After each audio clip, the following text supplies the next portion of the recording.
의대에 가야지, 일단 로스쿨 붙고 나서 생각하자, 혹은 CPA 준비해야지, 이런 식으로 전문직에 너무 집중되어져 있는 삶을 살고 있다라고 하는 건데, 사실 이게 가장 중요한 거는 내가 왜 전문직을 하고 싶지? 나는 왜 안정적인 삶을 추구할까?처럼 내가 삶에서 중요하게 생각하는 가치가 뭔지에 대한 나만의 답을 찾아야 되는데, 질문에 대해서 나의 답을 찾는 시간 없이 한국 사회가 그렇게 하라고 하니까, 일단은 우리 부모님이 시켰으니까 나도 잘 내가 뭘 하고 싶은지 잘 모르겠고 시간은 없으니까 일단 하자, 이런 식의 흐름들이 되게 많은 것 같아서 그 부분들이 좀 문제점이지 않을까라는.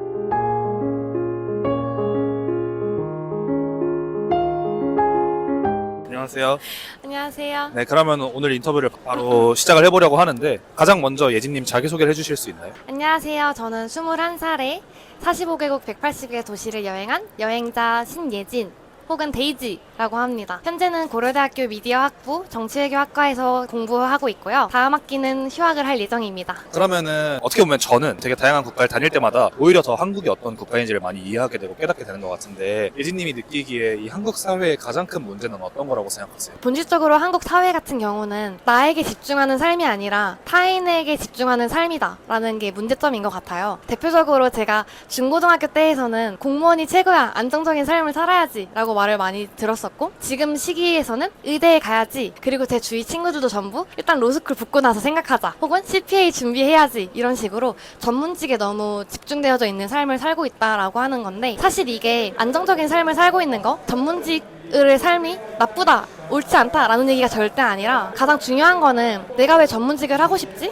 나는 왜 안정적인 삶을 추구할까?처럼 내가 삶에서 중요하게 생각하는 가치가 뭔지에 대한 나만의 답을 찾아야 되는데, 그러한 답, 질문에 대해서 나의 답을 찾는 시간 없이 일단 타인 한국 사회가 그렇게 하라고 하니까, 일단은 우리 부모님이 시켰으니까 나도 잘 내가 뭘 하고 싶은지 잘 모르겠고 시간은 없으니까 일단 하자, 이런 식의 흐름들이 되게 많은 것 같아서 그 부분들이 좀 문제점이지 않을까라는 생각이 들었던 것 같아요. 그러면은 한국 사회에 그러한 특징이 나타나는 이유, 근본적인 원인은 뭐라고 생각하세요? 일단 근본적으로는 저는 교육이라고 생각이 들어요. 근본적으로 입시 제도라고 하는 거 아래에서 학생들 자체가 앞으로 어떤 삶을 살고 싶을까? 나는 어떤 사람일까?에 대한 질문에 대해서 답을 찾기보다, 일단 좋은 점수를 받기 위해서 어떻게 하지? 좋은 대학교에 가기 위해서 어떻게 하지? 에 집중되어져 있는 삶이 너무 많았고, 나아가서 커리어적으로도 내가 어떤 걸 할 때 행복한 사람이지? 내가 이 사회를 위해서 나의 어떤 걸 실현할 때 어떤 가치를 중요시 여기는 사람이지? 에 대한 질문은 하나도 없이, 돈을 많이 벌려면 어떡하지? 사회적으로 성공하려면 어떻게 해야 할까? 에 대해서 많이 집중하고 있는데, 그런 게 결국은 교육에서부터 비롯된 거라고 생각이 들어요. 그러면은 이런 말씀해 주셨던 내용 같은 것들이 이 한국 사회가 행복하지 않다라고 표현되는 통계들이 엄청 많은데, 그러한 통계의 원인이 될 수도 있다고 생각하세요? 정말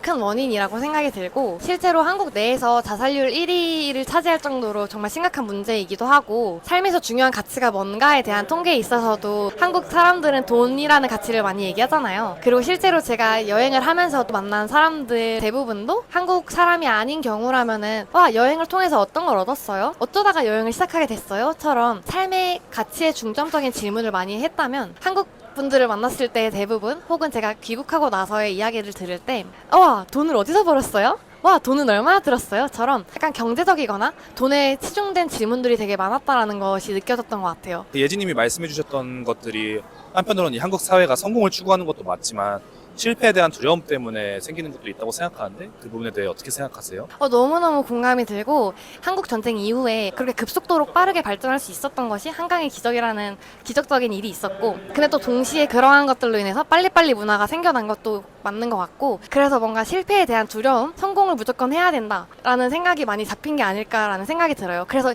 이 문화에 대해서 너무나도 틀렸어요 라고 말하기보다, 이러한 문화 덕분에 오늘날의 선진국으로서의 입지를 다져갈 수 있었다라는 긍정적인 면이 있었지만, 이러한 것들이 이제는 페이즈가 바뀌면서 실패에 있어서도 도전하는 문화가 많이 변해야 된다는 생각이 드는데, 근데 이런 것도 결국은 제가 처음에 언급드린 것처럼 교육에서부터 비롯이 되는 것 같아요. 우리나라는 일단 입시 제도에 너무 치중되어져 있고 안정적이고 직업적으로 성공하는, 연봉을 잘 받는 거에 집중하다 보니까 기업가 정신을 심어주는 교육이 많이 부족한 것 같아요. 제가 세계 일주를 하면서 느낀 게 여러 가지가 있지만, 그 중에서도 미국에서 공부를 해보고 싶다라는 생각이 들어서 최근에 미국 교환학생을 다녀왔는데 거기서는 기업가 정신을 불어 넣어주거나 혹은 아예 기업가 정신을 기르는 학과가 있을 정도로 도전 정신을 불러일으키는 교육이 되게 활성화되어져 있다는 걸 많이 느꼈는데 한국 사회는 여전히 이런 게 교육 제도적인 측면에서 부족하지 않나? 라는 거를 말씀드리고 싶어요. 이번에는 이제 이런 한국 사회에 대한 얘기를 조금 접어두고 이 현대 사회에 대한 얘기를 해보면 좋을 것 같은데 예진님이 생각하시기에 요즘 현대 사회에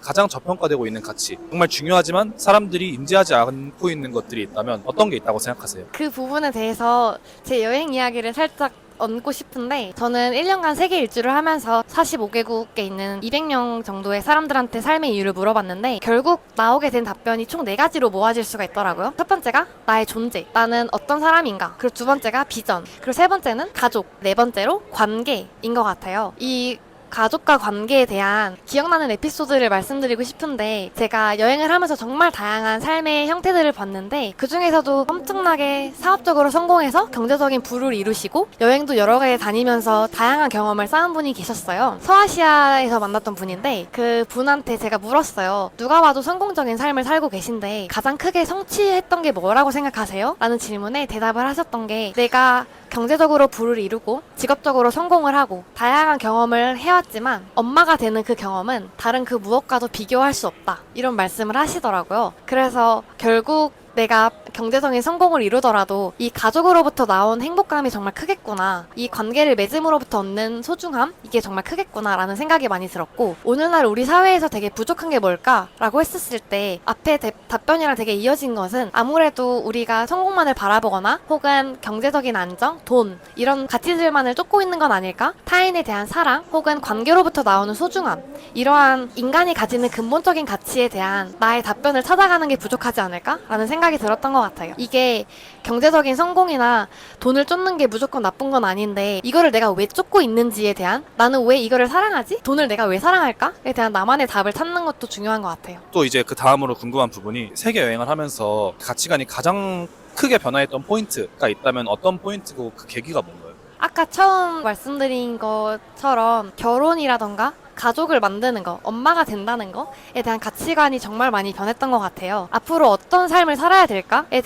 대해서 관계 중심적으로 살지 않았던 과거에 비해서 관계가 정말 중요하구나. 타인과 함께 어울려 사는 삶이 인생에서 가장 중요한 가치겠구나. 이런 생각을 많이 깨달아서 그 부분이 크게 변했던 포인트였던 것 같고 그리고 두 번째로는 정말로 사회가 규정해놓고 규격화되어져 있는 삶보다 내가 원하는 삶을 살아야지 내가 결국 행복하겠구나. 이런 생각이 들었던 것 같아요. 그래서 제가 여행을 다녀와서 지금 취업을 준비하는 친구들 사이에서도 막 취업 얘기를 했을 때 저는 계속해서 꾸준히 생각하는 거는 내가 어떤 회사에 들어가지? 라는 생각보다 앞으로 나는 어떤 삶을 살고 싶지? 나는 어떤 사람들과 어울릴 때 내가 행복하지? 앞으로 나는 어떤 집단들과 함께 어울리고 싶은 걸까?에 대한 저의 답을 더 찾아가더라고요. 그러니까 취업을 목적으로 바라보기보다 내가 어떤 삶을 살고 있을까? 어떤 삶을 살고 있는 내 모습이 내가 행복할까? 내가 원하는 삶일까에 대해서 집중할 수 있었던 게 여행을 통해서 얻었던 자세가 아닐까라는 생각이 들었어요. 그러면은 몇 가지 우리가 생각해볼 만한 가치들이 있잖아요. 살면서 이 행복이란 무엇이고 또 꿈이란 무엇이고 우리는 어떻게 도전을 할 수 있는가. 이 행복이라는 가치에 대해서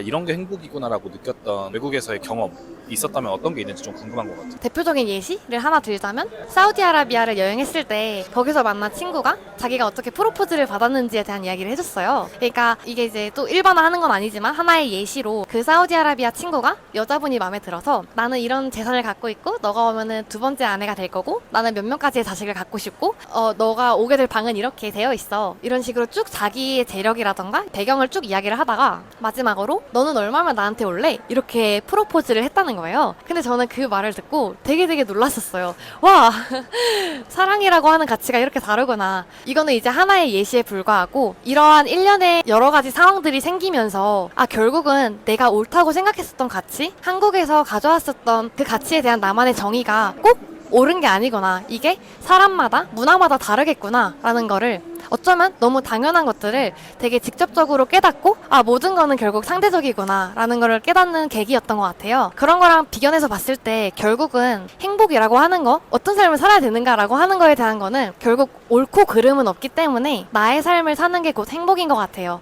아름답다라는 말을 되게 좋아하는데 이 아름답다라고 하는 건 결국 나답다라는 말에서 기인한 거라고 해요. 결국 나다운 삶, 내가 무엇을 할 때 정말 나답게 살 수 있을까? 고민하는 그 삶 자체, 그거가 결국은 행복한 삶이 아닐까라는 생각이 듭니다. 좋습니다. 그러면은 어느 정도 인터뷰 질문은 다 마무리가 됐는데 예진님이 마지막으로 하고 싶은 얘기가 있으실까요? 지금까지 저의 이야기를 들어주신 분들께 너무너무 감사드리고, 저는 저의 또 다른 꿈이었던 것 중 하나가 세계 일주를 통한 이야기를 담은 책을 출판하고 싶어요. 그래서 이를 위해서 열심히 유튜브 채널도 만들고 활동을 시작을 해서 혹시나 저의 이야기들이 더 궁금하다면 너의 데이지라는 유튜브도 한번 들려주시고 나중에 제 책이 출판이 된다면 관심 있게 봐주시면 감사하겠습니다. 감사합니다. 우선 이 정도로 오늘 인터뷰는 마무리 짓도록 하겠습니다. 감사합니다. 고생하셨습니다. 뭐 희약이 이런 거 없나? 엔딩 멘트 안 만들어? 아쉽다. 희약이 화이팅!